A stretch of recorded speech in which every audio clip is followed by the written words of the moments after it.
everyone, Sean Baldwin with Secure Cyber Defense, and this is your first weekly cybersecurity video update for 2022. And yeah, we're back in the studio. So after about 6 months, we're going to have a whole other session to cover why we haven't been on the air. But you've been receiving a newsletter which has been summarizing everything, but this is the first time that we've been able to get back in the studio and provide these updates. So I hope you enjoy them. First of all, let's get to the current vulnerability updates. So this is a summary of the vulnerabilities for the week of January 3rd of 2022. Cisco came out with a number of Log4j security advisories. I highly recommend that you take a look at the link, as well as all the links at the bottom of the video on YouTube. They're down in the description. They're also listed on our blog.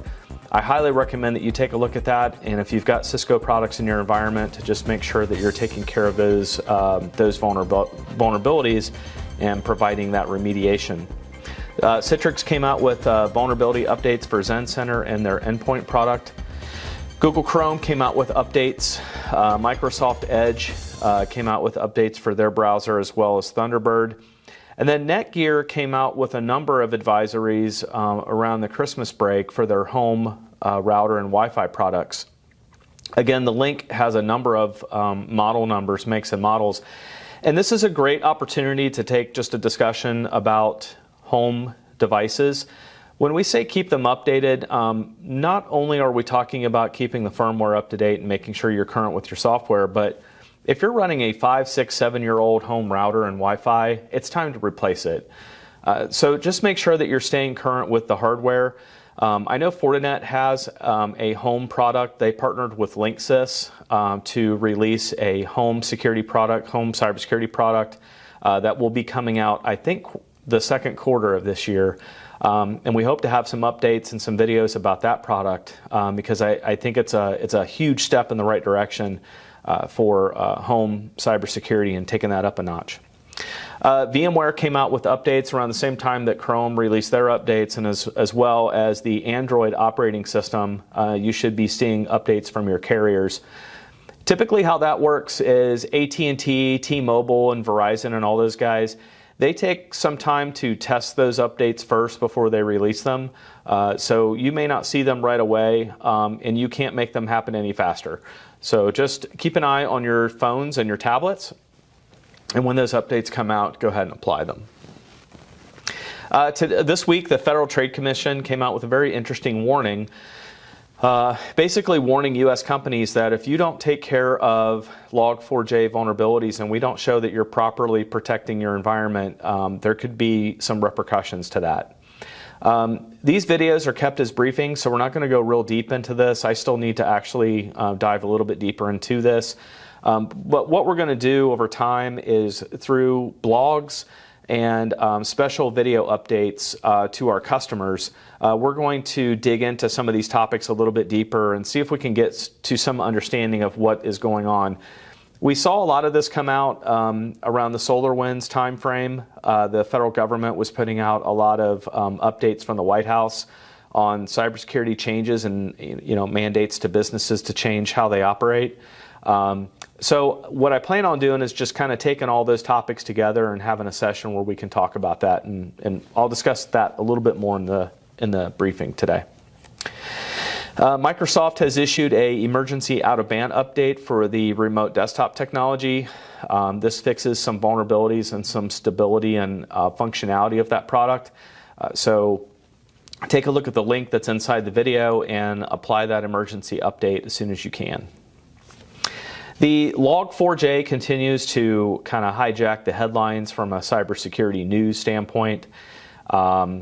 Secure Cyber Defense continues to tweak our countermeasures between our Security Operations Center that's here in our facility, as well as all of our countermeasures and equipment that we maintain for our customers.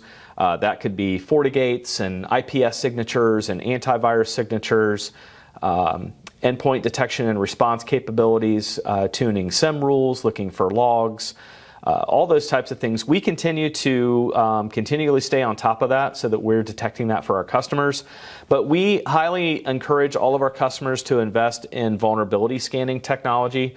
We have a great relationship with Tenable, who produces the Nessus products, which are on-prem vulnerability scanners, as well as the Tenable.io product, which is a web-based or cloud-based vulnerability system.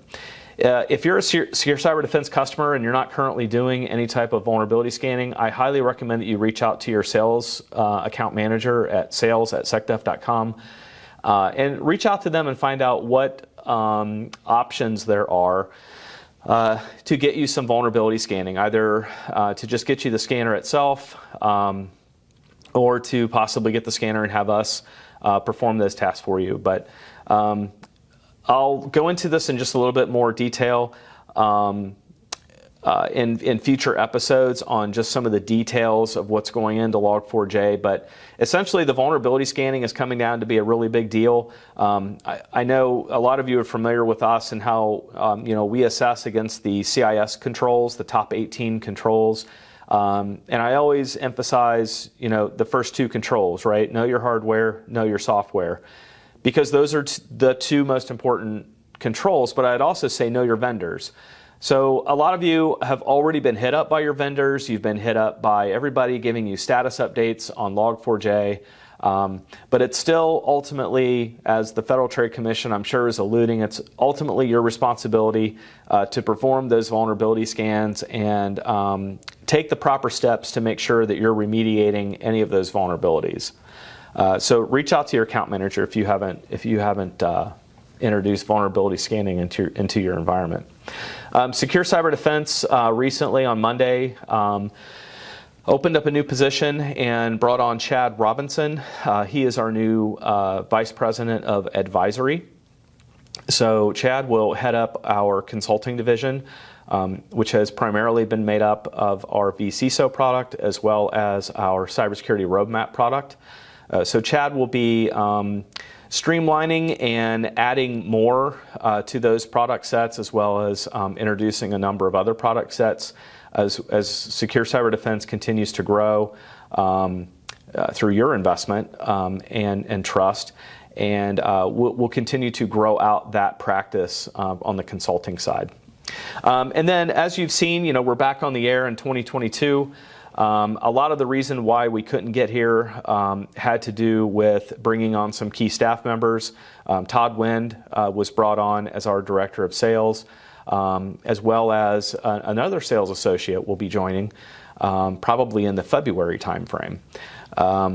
There's also some other news that we can't release yet or finalize, but it's a big move for Secure Cyber Defense. No, it doesn't involve a sale or acquisition. So it just involves us making some pretty cool moves to, again, provide more value to our customers, current customers, and our future customers that haven't come on yet, but we know you will.